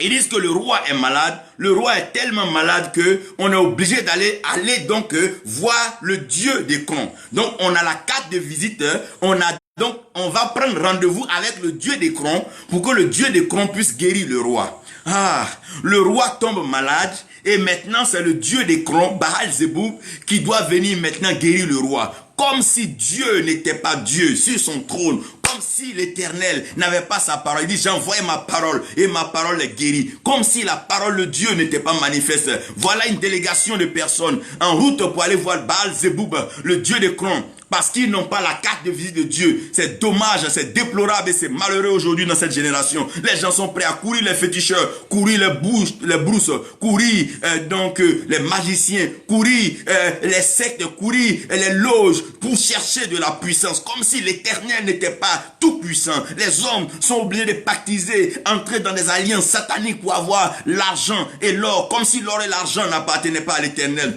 Les hommes sont en train de courir ça et là derrière des gens pour acquérir une certaine célébrité, comme si la gloire de Dieu n'était pas au-delà de la célébrité. La célébrité, ce n'est qu'une forme, un maquillage qui passe avec le temps. Mais la gloire de Dieu, oh my God, elle est éternelle, la kabod, oh my God. La gloire de Dieu, elle est éternelle. Voici que l'homme maintenant s'est détourné du ciel. On ne regarde plus le ciel quand on a un problème, mais on fouille sur la terre. Qui peut nous aider? Les arbres peuvent aider, les oiseaux peuvent nous aider, et tout le monde fouille maintenant sur la terre. Il n'y a plus de regard vers les cieux. Mais David dira que je lève les yeux vers les montagnes, d'où me vient le secours. Parce que David a compris que le secours vient de l'Éternel. Pardonnez-nous les lumières.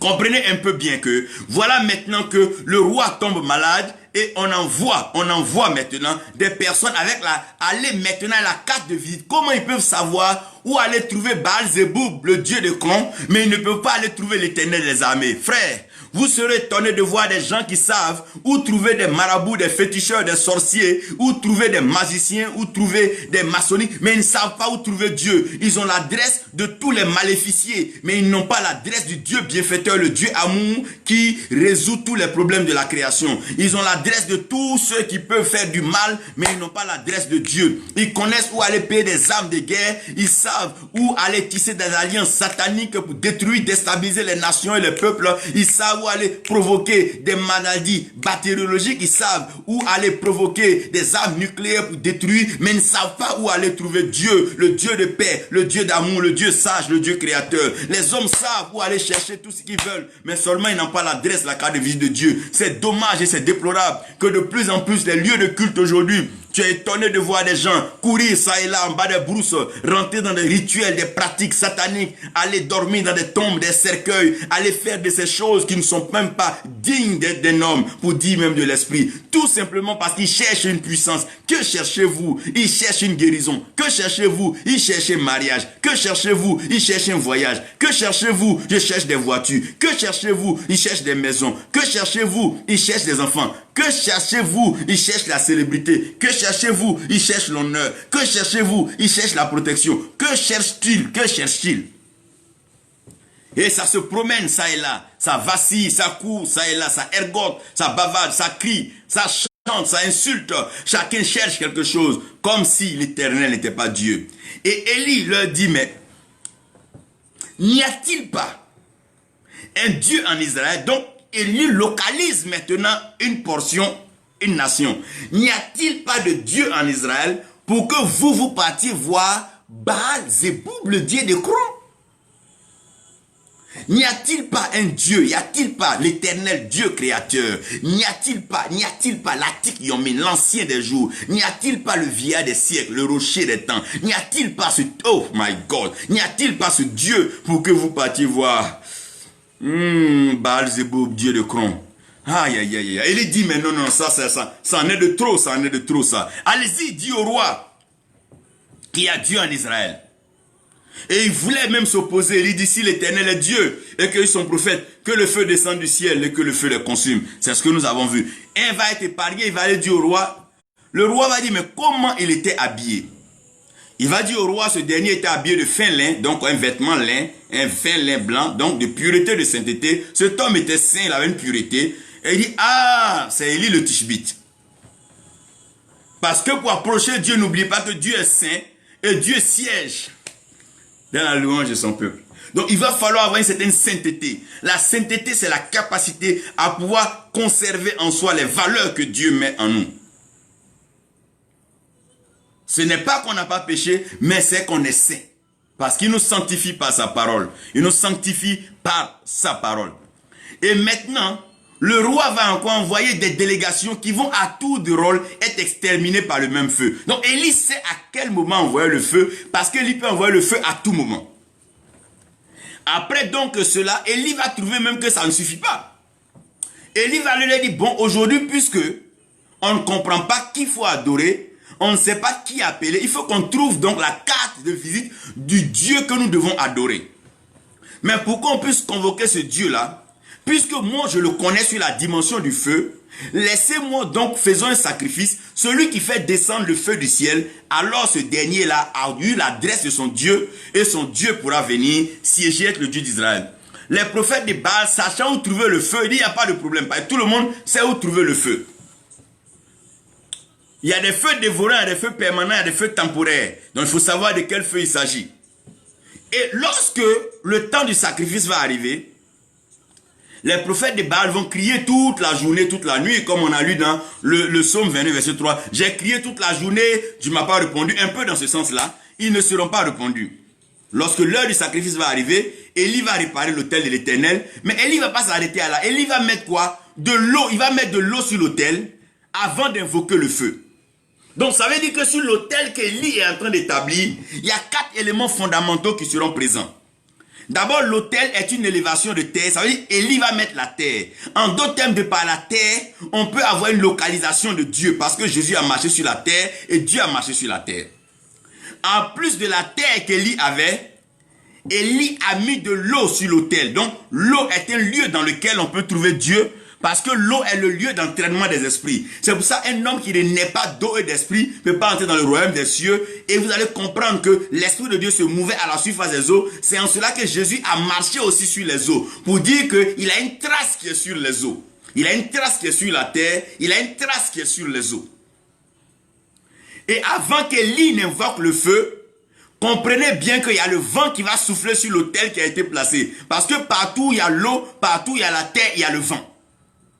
Donc le vent va souffler sur l'autel qu'Élie a placé. Donc vous comprenez qu'il y a la terre, il y a l'eau et il y a le vent. Maintenant, le feu maintenant vient comme étant le 4e élément pour venir consumer et maintenant prouver au peuple que l'Éternel est Dieu. Donc il y a 4 éléments qui vont se manifester, qui sont les 4 éléments de la création. Donc quand Dieu devait faire son image et sa ressemblance qui est l'homme, Dieu a pris la poussière de la terre, Dieu a mis de l'eau dans la terre pour avoir ce qu'on appelle la boue. Il dit à Jérémie, va dans la maison du potier, tu vas comprendre que c'est une affaire d'argile. Quand on parle d'argile, on parle de terre mélangée à de l'eau, une terre malléable. Et maintenant, Dieu a soufflé dans les narines de l'homme le souffle de vie qui est le vent. Et quand Dieu a soufflé le vent, après Dieu a béni l'homme par sa parole, et la parole de Dieu est le feu dévorant. Donc en tout homme il y a la terre, en tout homme il y a de l'eau, en tout homme il y a le feu, et en tout homme il y a le vent.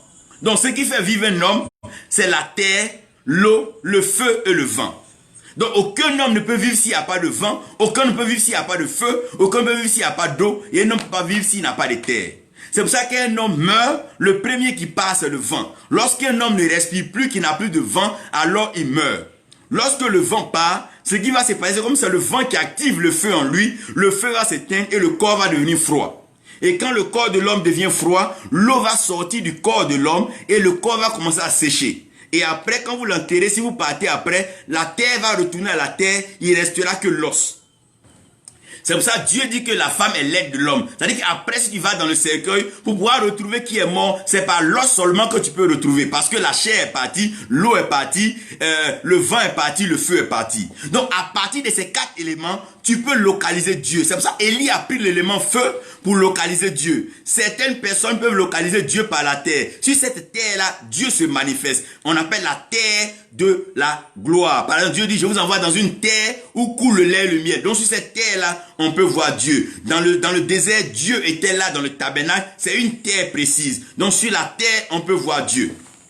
Dans le feu aussi, on peut voir Dieu, parce que Dieu dit, il est le feu dévorant. Donc dans le feu, on peut voir Dieu. C'est pour ça que vous allez comprendre un peu que lorsque Dieu veut commencer à agir, donc lorsqu'il a envoyé les anges à Sodome et Gomorrhe, c'est par le feu qu'ils ont agi. Donc Dieu est présent dans le feu. Quand Dieu voulait détruire la création après le temps de Noé, dans le temps de Noé, Dieu envoyait de l'eau. Donc Dieu agit par l'eau. Maintenant, Dieu aussi est présent dans le vent, parce que les psaumes disent que Dieu se déplace sur les ailes du vent. Donc Dieu est dans le vent, Dieu est dans l'eau, Dieu est dans le feu et Dieu est dans la terre.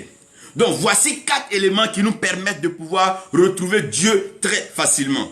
C'est pour ça que quand nous prions et que nous devons qu'une prière soit exaucée, nous disons Amen. Quand nous disons Amen, nous retouchons les 4 éléments qui sont là, qui constituent déjà la carte de visite de Dieu. J'arrive, je vais vous expliquer.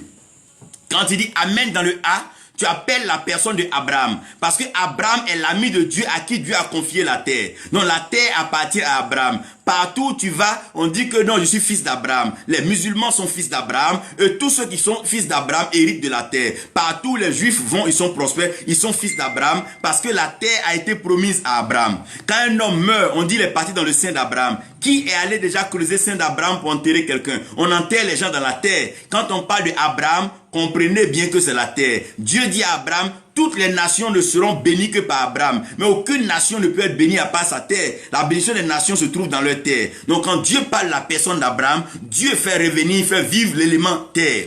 C'est pour ça, quand on parle d'Abraham, c'est la terre. C'est à Abraham seul que Dieu a promis une terre et à ses enfants. Tout le reste, c'est des nomades et des pèlerins. Dieu a promis la terre à Abraham. Maintenant, dans le M de Amen, nous avons la personne de Moïse. Moïse, c'est celui qui a été mis sur l'eau. Son nom veut dire sauver des eaux. C'est l'eau même qui a envoyé Moïse vers ses ennemis chez Pharaon. C'est l'eau qui a permis à Moïse d'avoir la plus grande victoire de sa vie et de détruire Pharaon. C'est avec l'eau que Moïse a montré que Dieu est Dieu dans le désert. Moïse parlait au rocher quand le peuple a soif, le rocher sortait de l'eau. Moïse prenait son bâton, il tapait le rocher et l'eau sortait. Donc, en la personne de Moïse, Dieu a prouvé sa fidélité et son attachement à l'eau. C'est pour ça que vous allez comprendre que avec l'eau, Dieu accomplit de grands miracles. Lorsqu'on avait la piscine de Bethesda, l'eau, on dit si l'ange vient agiter l'eau, celui qui tombe dedans va être guéri. Ça veut dire que de par ce lieu-là, on pouvait localiser la présence de Dieu parce que la guérison vient de Dieu. Maintenant, dans le E, on a la personne d'Élie. Élie a été manifesté, révélé par le feu. Le premier jour, on a connu Élie dans la Bible, il sortait le feu. Le dernier jour, Élie même partait. Élie a été pris par un char de feu. Élie, c'est la manifestation du feu. Maintenant, Noé, c'est le premier homme à vivre au-delà des altitudes. Il était sur le mont Ararat. Et quand Noé était là-bas, quand Noé fait des courses, il envoyait les oiseaux. Tu ne peux pas envoyer les oiseaux si tu ne domines pas dans le vent. Donc Noé, c'est le mystère du vent. C'est pour ça que Dieu a dit à l'homme de dominer sur les poissons des eaux, les oiseaux dans le ciel et de dominer sur les animaux de la terre. Dieu voulait dire à l'homme d'avoir la capacité de contrôler la terre, l'eau et le vent. Mais avec quoi on contrôle ça? C'est avec le feu. C'est pour ça que dans une nation, vous allez voir qu'il y a l'armée de terre qu'on appelle les fantassins ou l'infanterie. Il y a l'armée des eaux qu'on appelle les marins. Il y a l'armée de l'air qu'on appelle les hélicos. Donc c'est eux qui ont la capacité maintenant de pouvoir préserver une terre et de préserver un territoire. Donc pour pouvoir voir l'intervention de Dieu, il faut comprendre la mission de la terre, comprendre la mission de l'eau, comprendre la mission du feu et comprendre la mission du vent. Donc quand Dieu veut agir, Dieu est libre d'agir par l'eau, Dieu est libre d'agir par le feu, Dieu est libre d'agir par le vent et Dieu est libre aussi d'agir par le feu. C'est pour ça que quand Jésus est parti à la montagne de la transfiguration, il a vu Moïse et il a vu Élie. Ce que Jésus a vu là-bas, c'est quoi? Il a vu l'eau et le feu, qui sont les deux mains de Dieu. Jésus dit, Jean vous a baptisé d'eau, bientôt je vous baptiserai d'esprit et de feu. En d'autres termes, pour qu'un homme soit baptisé, il doit connaître le baptême d'eau et le baptême de feu. C'est ce qu'il dit à Ésaïe, même dans l'eau, vous ne serez pas submergés, consumé et dans le feu, vous ne serez pas consumé. Parce que tout enfant de Dieu qui doit connaître Dieu doit être entraîné dans les eaux et doit être entraîné dans le feu. Vous allez comprendre un peu pourquoi à la fin des temps, Dieu va utiliser le feu pour pouvoir donc mettre donc en quarantaine ceux qui sont désobéissants et qui ne sont pas prêts à changer. C'est le feu qui apporte la transformation. L'eau apporte l'abondance. La terre présente ce qu'on appelle l'existence et le vent fait ce qu'on appelle le déplacement, le voyage. Par le vent, on peut aller partout où on veut. Donc comprenez que Dieu est en train de donner sa carte de visite. Donc, puisque nous avons ce mystère dans la création, la terre, l'eau, le feu et le vent, Élie va aller rencontrer Dieu. La Bible dit, il aura un tremblement de terre, il verra du feu, Élie va voir le vent.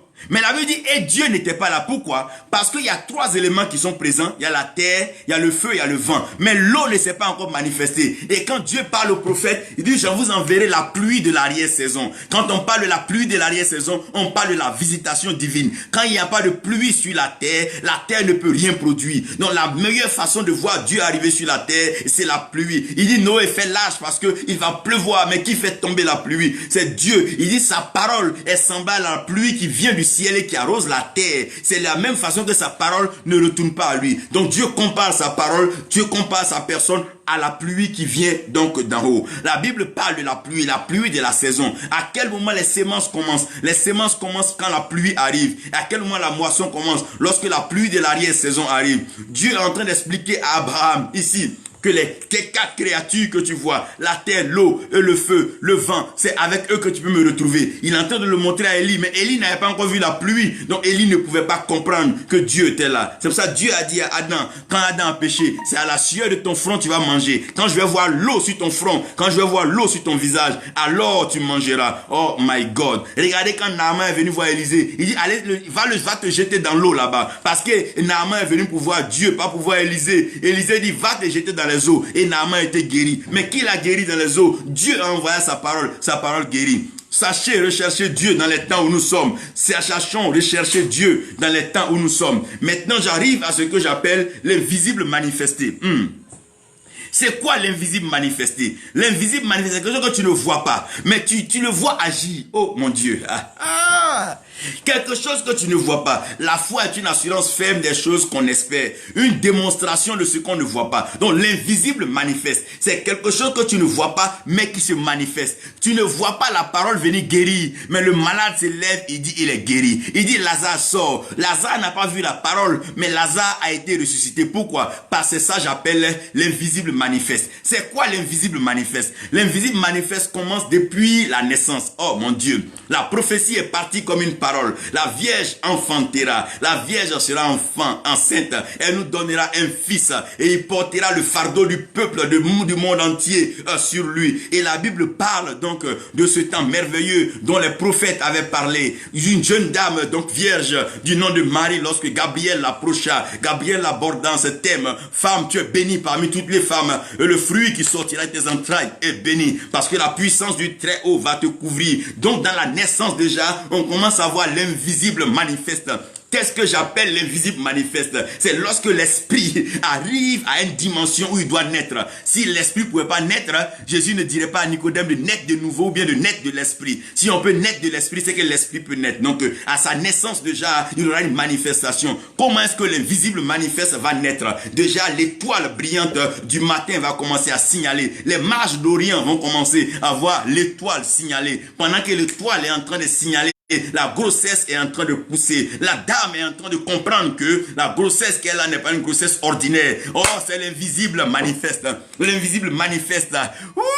C'est la grossesse que personne ne peut expliquer. Ce n'est pas un homme qui va avec une femme. Non, non, non. Mais c'est la sémence, le seed. La Bible dit la sémence de la femme écrasera la tête du serpent. La Bible n'a pas dit que la sémence que l'homme va mettre en la femme. La Bible dit la sémence de la femme. Alors que c'est pas la femme qui donne la sémence, mais c'est l'homme qui donne la sémence. Dieu était en train de dire que je poserai ma sémence et la sémence de Dieu, c'est la parole de Dieu. La naissance de la parole. C'est ce que Jean commence à dire. Au commencement était la parole. La parole était Dieu, la parole était avec Dieu. Elle était là au commencement et tout ce qui a été fait par elle. Rien de ce qui a été fait n'a été fait sans elle. Et cette parole a été faite chair. La naissance.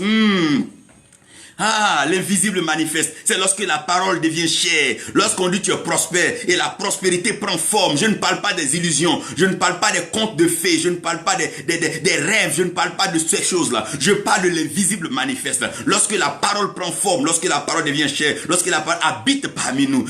Aïe, aïe, aïe, aïe. Je suis en train de t'annoncer la parole que Dieu t'a accordée prophétiquement va naître parmi les hommes. La parole va naître. Et voilà quel enfanta. Lorsque les mages sont venus, ils l'ont vu. Lorsque l'invisible manifeste doit naître, ce qui avait été dit s'accomplit, mais seulement le nom change. Le nom change pour ne pas que tout le monde ait accès à l'invisible manifeste. Dieu change les choses. L'invisible manifeste. L'invisible manifeste. Excusez-nous pour des problèmes d'électricité. L'invisible manifeste. Donc lorsque le Seigneur devait naître, on devait l'appeler Emmanuel. Mais si on l'appelait Emmanuel, Hérode allait tuer tous les Emmanuel. Dieu a caché l'Emmanuel dans le Jésus. L'invisible manifeste de par sa naissance. Comment est-ce qu'on peut connaître l'invisible manifeste? L'invisible manifeste, c'est à la croix qu'on peut voir l'invisible manifeste. L'invisible manifeste est né. Il est venu parmi les siens. Les siens n'ont pas reconnu. Oh mon Dieu, l'invisible manifeste. Dieu est parmi nous. Dieu est vrai, Dieu est avec nous. C'est ça l'Emmanuel. Dieu est avec nous, il est parmi nous. Il est avec nous tous les jours. Chaque matin au réveil, il est avec nous. Tu veux voir la carte de visite de Dieu? Je te montrerai ça tout à l'heure, je te dirai. Il est avec nous. L'invisible manifeste. L'invisible manifeste. Donc de la naissance, il nous apporte au deuxième point maintenant. Il a fait tous ces grands miracles, mais les gens n'ont pas reconnu. Les gens n'ont pas su qui il était. Jean dit à les demander, est-ce qu'il est vraiment le Fils de Dieu? Mais les apôtres même se posent la question, les disciples, mais qui est-il? Mais nous, on ne sait pas. Bon voilà, on ne sait pas. Qui est-il? On ne sait pas. Mais il va falloir maintenant une deuxième étape. Après sa naissance, c'est maintenant à la croix que les gens vont commencer à voir l'invisible manifeste. Ah, l'invisible manifeste. La Bible dit que il n'y a pas de pardon, rémission de péché sans effusion de sang. Donc tout le temps où Jésus a été sur la terre, il ne s'est pas blessé, son sang n'a pas coulé. Parce que c'est un sang qui est immaculé. L'invisible manifeste arrive maintenant. Lorsqu'il a été trahi par Judas, oh my God, merveilleux. C'est pour que l'invisible manifeste soit visible. L'invisible manifeste. Quand je parle de l'invisible manifeste, je parle de cet homme qui monte maintenant à la croix, défie toute autre chose. On le prend et il est crucifié. L'invisible manifeste est crucifié. Il ne parle plus, mais avant il dit tout est accompli. L'invisible manifeste, c'est l'accomplissement de tous les désirs de ton cœur. C'est lorsque la prophétie s'accomplit. L'invisible manifeste. On dira où tu as vu Dieu. Tu dis, moi tous mes problèmes sont réglés. Moi aujourd'hui là, je suis en joie, je suis en paix. L'invisible manifeste, c'est lui qui envoie la paix, la joie, le bonheur, l'amour dans les nations. L'invisible manifeste, c'est lui. L'invisible manifeste. La foi manifeste quoi? L'invisible. Mais c'est qui l'invisible manifeste? Oh, c'est lui. Et à la croix maintenant, qu'est-ce qui va se passer? On va percer son côté. Quand on va percer son côté, c'est vrai que le sang a déjà coulé. Mais quand l'eau va couler, le soldat romain va dire, celui-ci est le fils vraiment de Dieu. L'invisible manifeste. L'eau encore a révélé l'invisible manifeste. Mais ce qui a encore révélé l'invisible manifeste, pendant qu'on était en train de le clouer à la croix, chaque fois que le marteau tapait sur les pointes, ça fait des étincelles. Donc sur la croix encore, il y avait le feu. Il y avait l'eau. Ah mon Dieu, l'invisible manifeste. Parce que les étincelles qui sortaient étaient le feu. Lorsque le soldat romain a pris son épée et qu'il a percé, qu'il a vu l'eau, il dit aïe, aïe, aïe, aïe, cette pluie là, elle est abondante.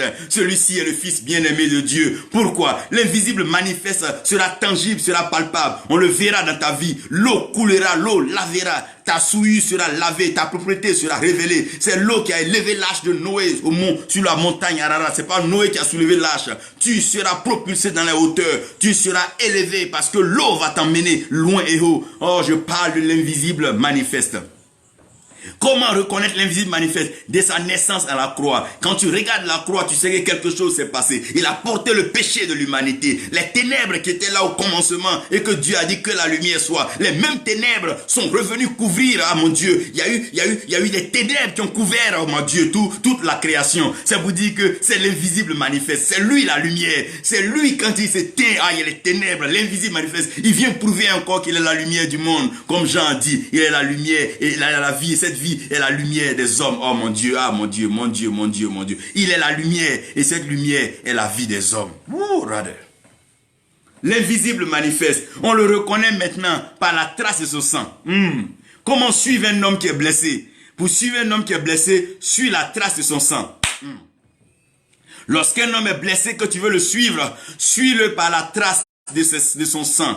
Quand un chasseur va chasser que le gibier est blessé, il suit maintenant le gibier par la trace du sang qui verse. Donc le sang qui verse maintenant va laisser une trace. Ah mon Dieu, l'invisible manifeste. Donc lorsqu'il revient, Thomas dit, mais laisse-moi toucher le coin où tu as été blessé. My God. Lorsque Thomas met sa main dedans, il dit, ouh!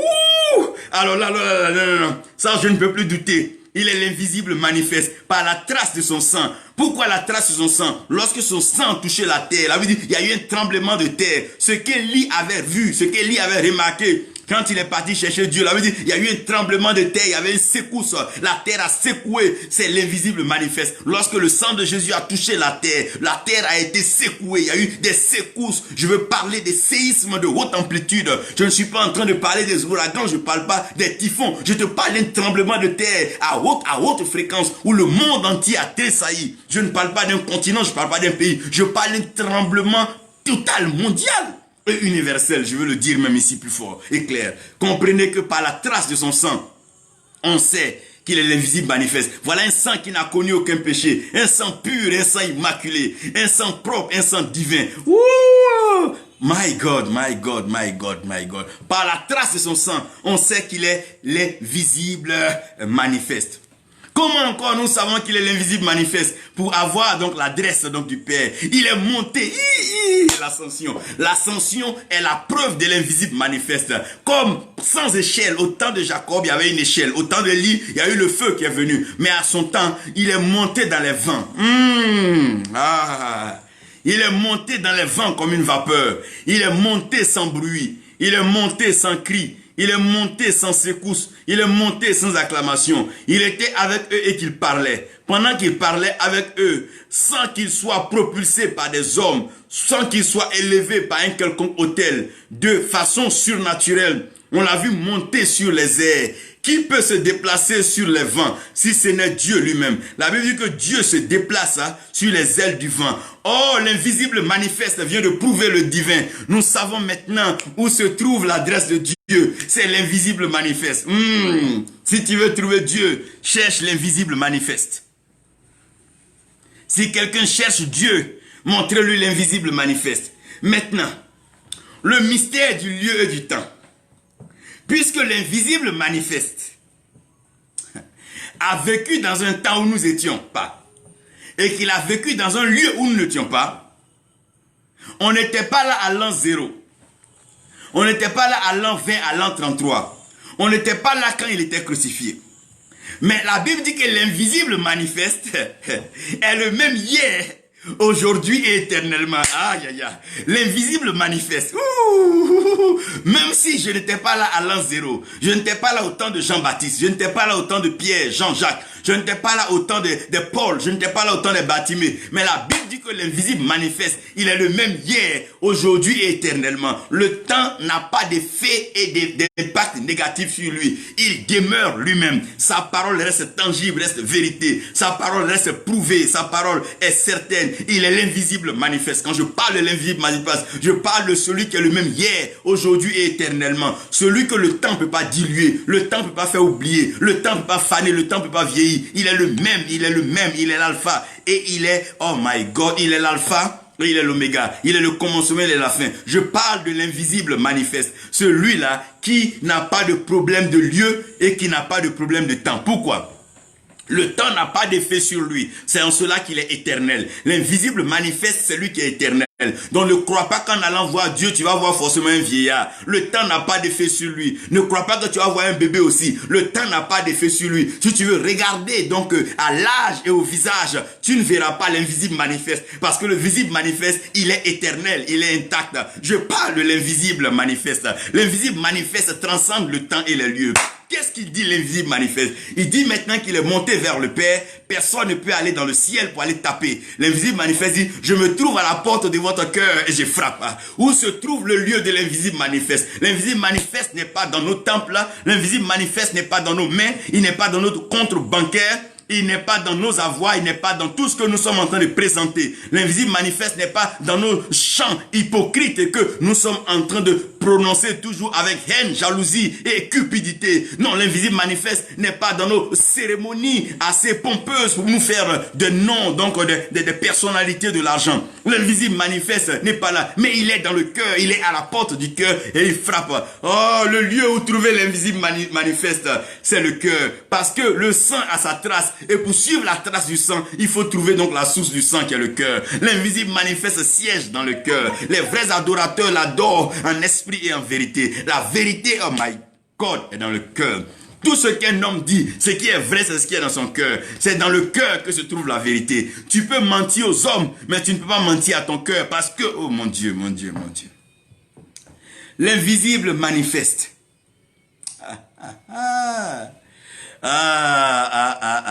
L'invisible manifeste est dans le cœur. Il est dans le cœur. C'est pas à minuit tu vas le trouver, c'est pas à 4 heures du matin, mais c'est dans le cœur. Parce que le temps n'a pas d'effet sur lui. Tu peux le trouver à toute heure, pourvu que ton cœur soit pur. Il est heureux les cœurs purs, car ils verront Dieu. Pourquoi? Parce que l'invisible manifeste.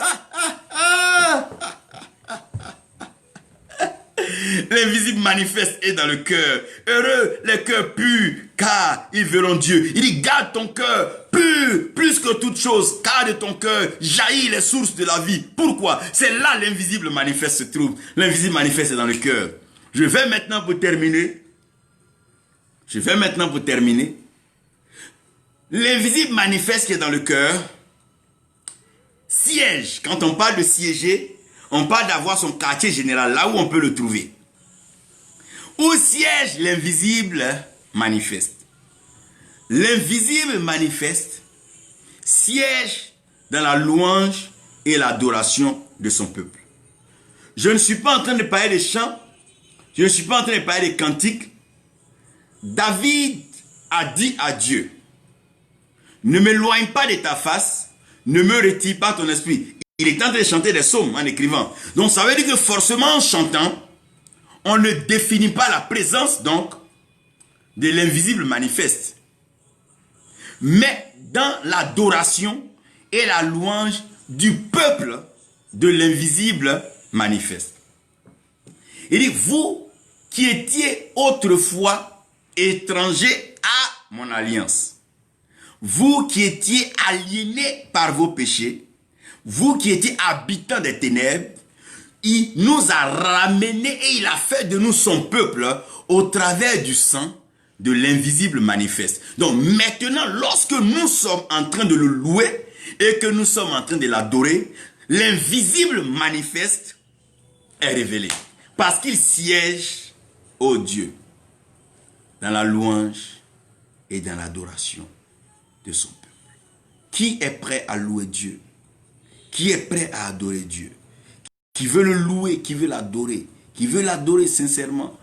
Pas attendre le dimanche, pas attendre que les gens acclament, pas attendre de clavier, pas attendre qu'on joue aux instruments. Il doit adorer Dieu. La création adore Dieu. Le vent qui souffle, les oiseaux qui crient, qui gazouillent, tout ça, c'est une louange qui monte vers Dieu. L'adoration, c'est l'esprit et la vérité. Aussi longtemps que les hommes ne seront pas prêts à dire la vérité, ils ne comprendront pas l'esprit et ils ne verront pas l'invisible manifeste. La carte de visite, l'invisible manifeste, c'est l'esprit et la vérité. Lorsque tu es dans l'esprit et la vérité, la terre se manifeste en ta faveur. L'eau agit en ta faveur. Le feu agit en ta faveur. Et le vent agit en ta faveur. Je veux prier. Père notre Dieu, nous voulons te retrouver en tout temps, en tout lieu.